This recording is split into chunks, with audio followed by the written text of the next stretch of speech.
Hello dear UPSC aspirants, I am Akriti Kanchi, your mentor from Prelims, and let's do the newspaper from UPSC point of view in very effective manner, right? So what I want to tell you, all of you who are facing problems in current affairs, if you will follow with me reading newspaper for even for 6 months, right? So you will not have issues understanding the current affair problems or issues or any kind of things happening anywhere, right? Because when you'll follow a news for some time, the understanding will become very much deeper, right? So follow with me and I will cover news from front page till the very much last page, from pointing out from which syllabus what is important, right? And that too in very minimal time, which is least amount of time that is required, right? Let's start with the front page. So this is more important from prelims point of view. Retail inflation at 7-month low as food prices decline. Okay, so consumer price inflation drops to 3.6% in February 2025. So this comes under GS paper 3, economy, inflation, and mobilization of resources comes under GS paper 3. It is also important from prelims point of view, right? So in economy 2024 Mains, the question was asked, what are the reasons that is leading to persistent high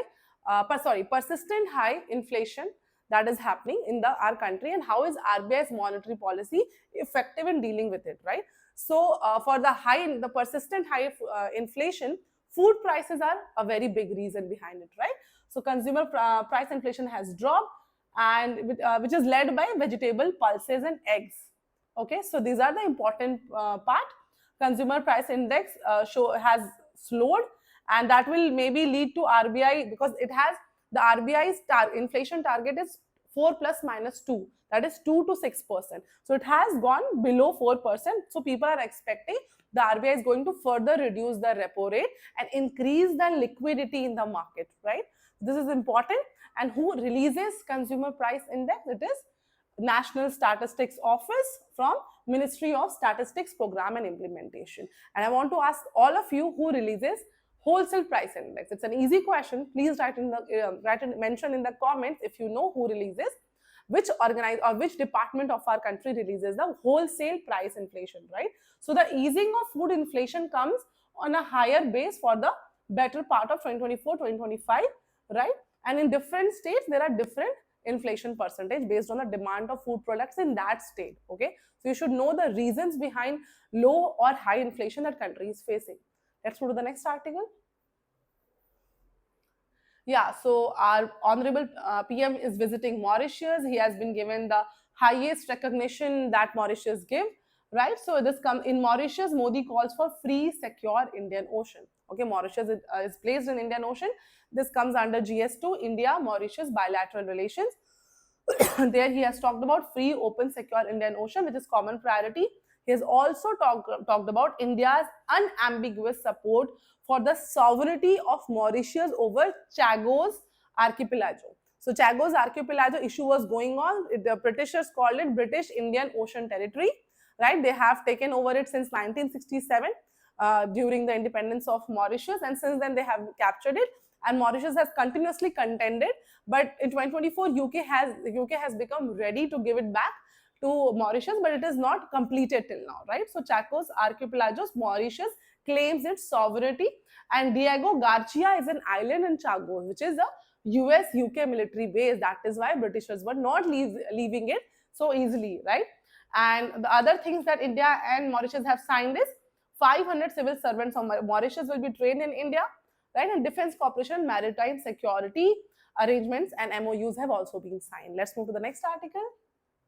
So trade war has begun with Donald Trump becoming the president of USA, right? So this comes under GS2 trade war, GS3 economic things. So US tariffs on steel, aluminium, KK. So he has increased tariffs on all US steel and aluminium imports, which is being faced by Europe, Canada, and all other countries, right? And Australia, and they all are criticizing America's this act, right? So he is now reordering global trade norms in favor of US, right? So here European Union strikes back with tariffs on US imports. It will impose counter tariffs on US imports, retaliating against Donald Trump's steel and aluminium tariffs. So this has begun, which is not so good for overall world's economy. Let's move to the next article. Yeah, we come to directly to the editorial page. Welcome gesture. ECI's changed approach to engaging with critics is a good move. This comes under GS paper 2, constitutional posts, powers and functions. Okay, so ECI this time has asked parties to submit suggestions on issues, concerns, beside instructing provincial officials to interact with party representatives on a regular basis. So there is a trust, the trust deficit that has developed over the years. They're trying to bridge it by meeting the parties regularly, right? So there are several, like including regulation of campaigns. So during elections, which kind of campaigns are happening? Political parties feel that ruling parties are given leverage, things like that. So actions against hate speech, timing of elections at various levels, right? So constitution of ECI and appointment of chief election commissioner is right now in the hands of Supreme Court. They are dealing with it, and ECI's evolution, Election Commission of India, is very important because it is the reason, it is one of the very important factor behind the largest democracy that India is, and it is autonomous role in conduct of periodic elections, increased voter participation, more faith in electoral democracy, transparency, accountability, and clear and robust release of relevant and verifiable information. These things, right? So voters being registered in different polling locations was an issue, that is duplication of the epic, but they are working on it, right? So regular interactions with political party representatives and clear release of verifiable information can solve future issues that can happen with elections in India. Let's move to the next article. Very important articles for sustainable development.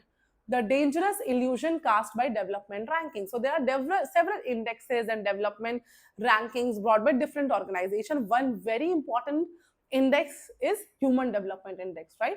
This comes under GS paper 3, conservation, sustainable development, environment aspects of development. So these writers are talking about first they are beginning with Californian wildfires that just happened, and the damage was around $250 billion, which is rivaling Greece's GDP, which is not, that much amount has gone in the this problem, this hazard that happened, right? So the true cost of development models pursued by world richest countries are not in the right direction, right? So they are criticizing United Nations, that is United Nations Development Program's Human Development Index, right? It projects these nations as aspirational model of development that they aren't, right? So United States, European Union, the Nordic countries like Ireland, Norway and Switzerland, they are getting the top HDI rankings, but they are using so much of resources of the earth that we will need multiple earths, right? They are completely exploiting the they are world's biggest resource consumers and carbon polluters per person. So if you're getting top HDI rankings by utilizing so much of resources of earth, it's not that much an achievement, right? So HDI is 3 dimension, you should know, which is life expectancy, that leads to health, education and income. These 3 indicators it mostly checks. 4th dimension, which should be checked, about environment, is not taken so much there, right? The planet would collapse under the weight of material demands and carbon emissions that these Western countries are projecting as aspirational, right? So though UN did improve some, UNDP did improve some indexes, UN introduced a modified index in 2020, which is Planetary Pressures Adjusted HDI. Planetary Pressures Adjusted HDI, PHDI. This measure downgrades HDI scores for countries with high environmental impacts. Okay, if your environmental problems are more, your environmental, if your negative externalities are more, they will reduce the score of HDI, right? But even then, it was not so fruitful, because even then Nordic countries are still getting the highest in spite of wasting it, right? So India should look for alternatives. Like it's a great example is given of Costa Rica, which has achieved impressive outcomes of high life expectancy, universal healthcare, and near universal literacy, maintaining a resource footprint far lower than that of affluent nations. So it is using very less resources and creating quality of life for its citizens. That is the example we should learn from, right? So so the decades of strategic investment in renewable energy, forest conservation, and they have aligned human development with environment. These are great examples. Sri Lanka is also a decent example with high HDI among South Asian peers, because it has invested in universal healthcare and education, but its political balance is not going great. So that's why it is also important that there should be justice within the nations, okay, within the nations and within the communities of the nation. So Costa Rica is a good example that you can quote in the answer, right? So we should not be looking at the glittering promise of the Nordic model, which is unsustainable mirage, because India has a lot of population. We cannot behave like that, right? So we need a society wherein every citizen lives with dignity and safety, and it is there for our coming generations also, right? So these are issues with HDI. Let's move to the next article. So there is continuous problems, about illegal fishing, that Tamil Nadu fishers go to the illegal waters in crossing the international boundary line. And there's also a movie being made in Netflix, right? So resolving the vexatious fishing dispute comes under GS3 fishing industry, also GS2 issues between India and Sri Lanka, right? So the Tamilian or South Indian fishers have been crossing the international maritime boundary line in pursuit of their livelihoods. Not just illegal fishing, they are also doing bottom trawling, which is a very bad kind of fishing, and bottom trawling leads to destructive impacts on marine ecosystem. The breeding the breeding of the fishes and marine ecosystem gets destroyed, right? Bottom trawling is responsible for nearly half of all discarded fish and marine life globally, and disrupts the breeding cycle, right? So Indian fishermen are constrained by, but Indian fishermen are doing this because they have also very much limited factors. There's a small area available for fishing within Indian waters, which is marked by rocks and coral reefs. Tamil Nadu Marine Fishing Regulation Act 1983 also restrict the fishing activities. So what government should do? This writer has recommended some measures like promoting seaweed cultivation, open sea cage cultivation. You can use these points in your solutions or suggestions in your answers, right? So promoting seaweed cultivation, open sea cage cultivation, and sea ocean ranching. They're also suggesting to merge the 1600 crore Palk Bay deep sea fishing scheme with the 20,000 crore Pradhan Mantri Matsya Sampada Yojana. This will help fishermen participate in deep sea fishing in the right manner. Okay, let's go to the next article. So this article, more you should know from prelims point of view, what happened and what didn't.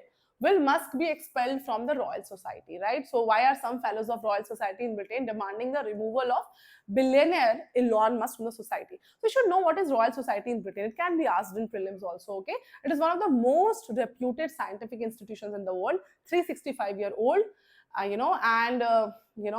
it has very respectable members like Isaac Newton, Charles Darwin, Albert Einstein, Stephen Hawking, right? So becoming a member of the society is also done by a lot of rigorous process. It is not easy. Only when a scientist becomes completely, they have achieved something and they have arrived, then they get to be the member of this organization, right? So now they are questioning the code of conduct that Elon Musk is doing. Elon Musk is violating the code of conduct, and some of them, 65 of them, have signed the papers to remove Elon Musk, right? So there are several issues because Mr. Musk said something like only craven, insecure fools care about awards and memberships.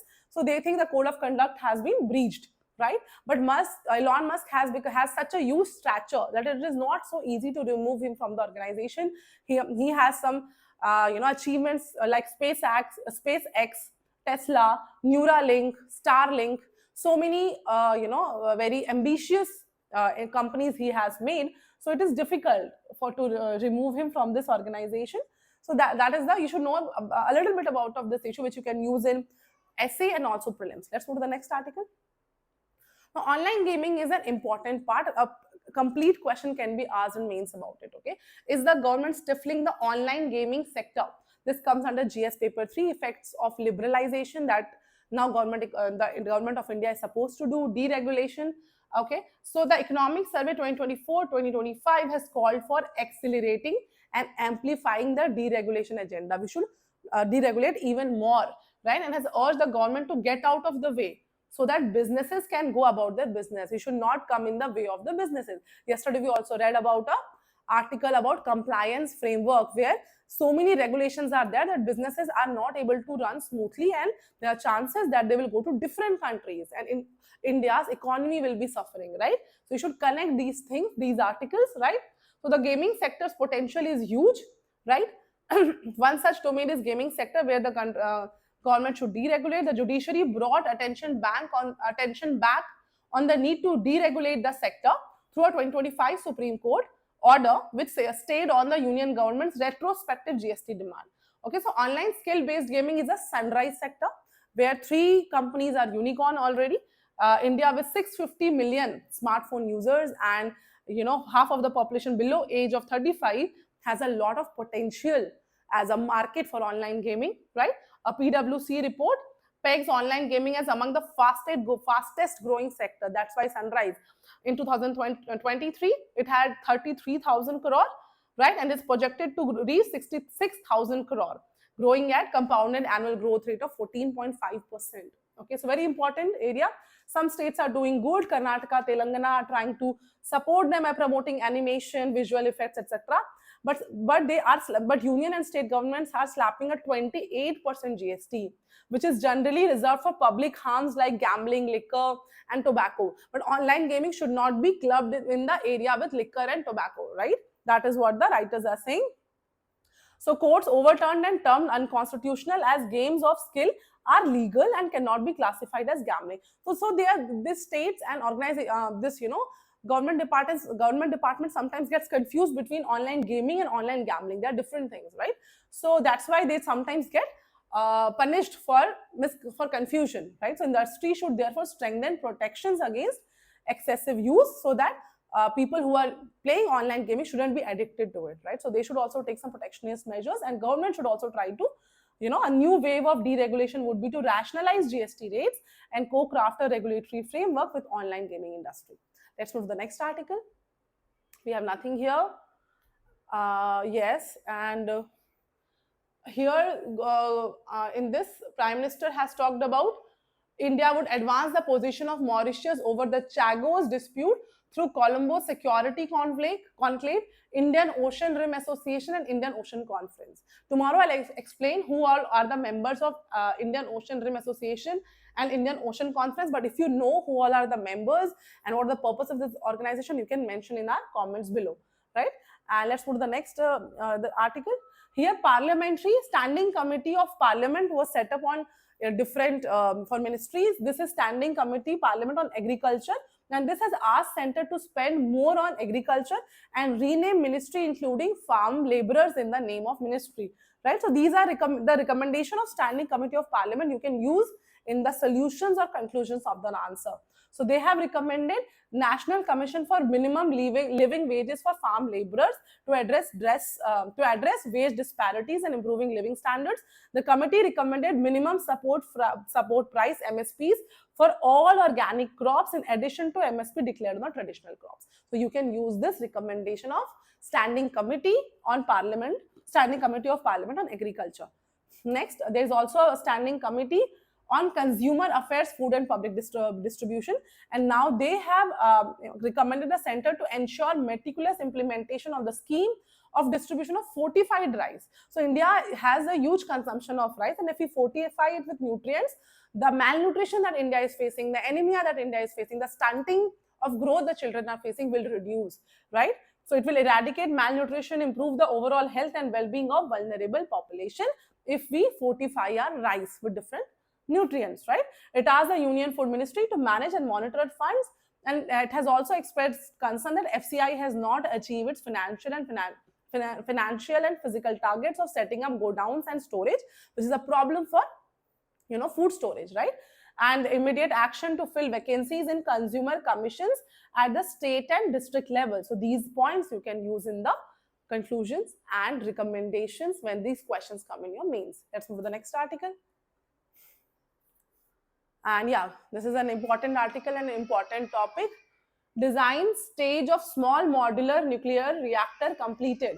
This comes under GS paper 3 Energy. The concept design stage of India's proposed Bharat small modular reactor has been completed.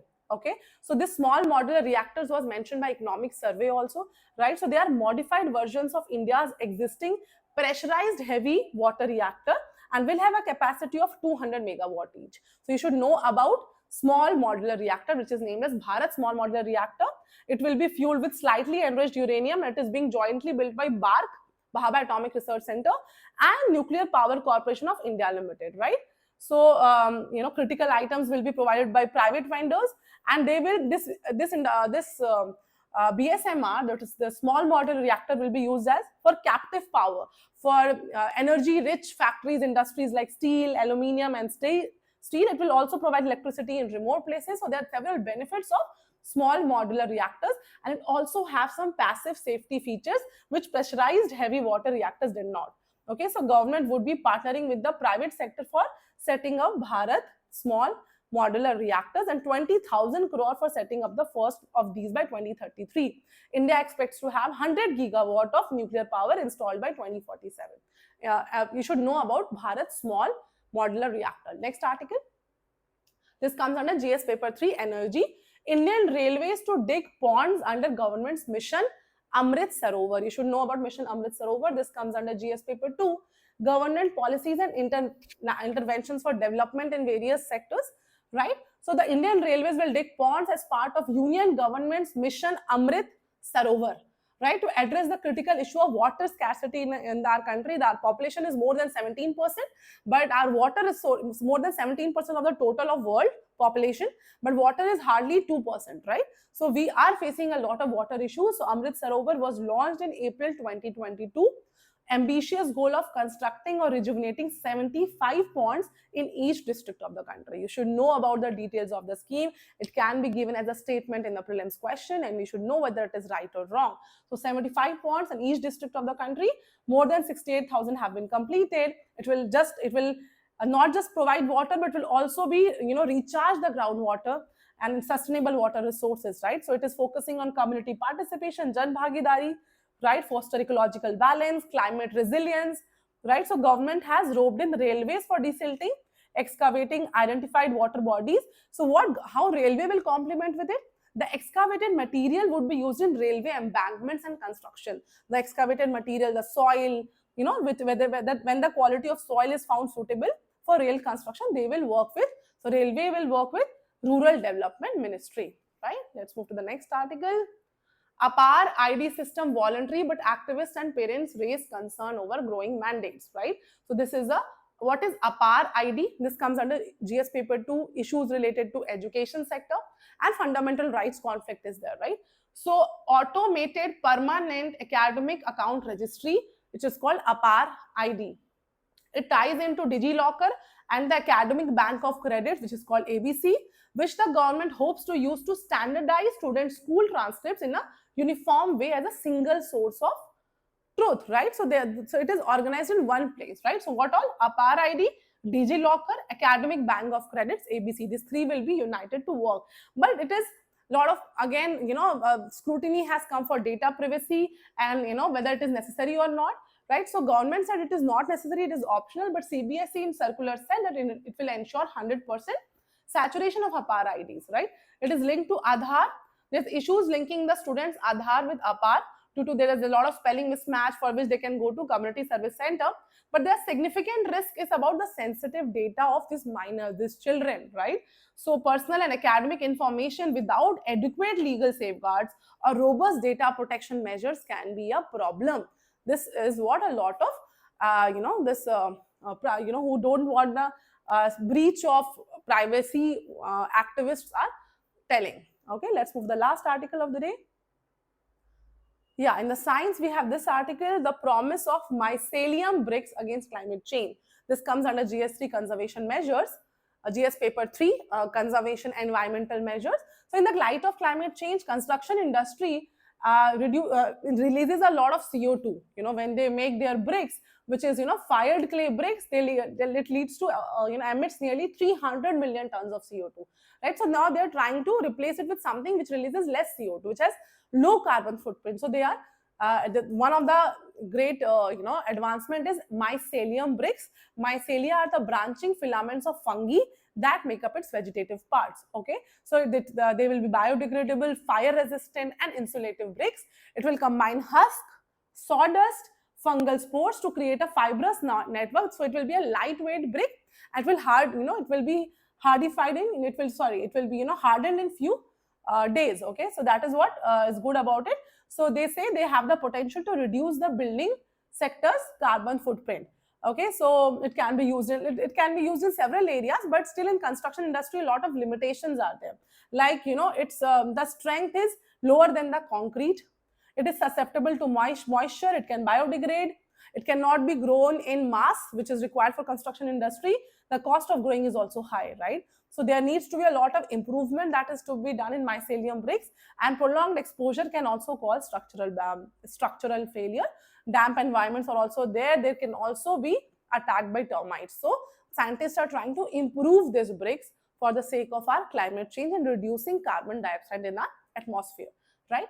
I think that's it for 13th March. Thank you.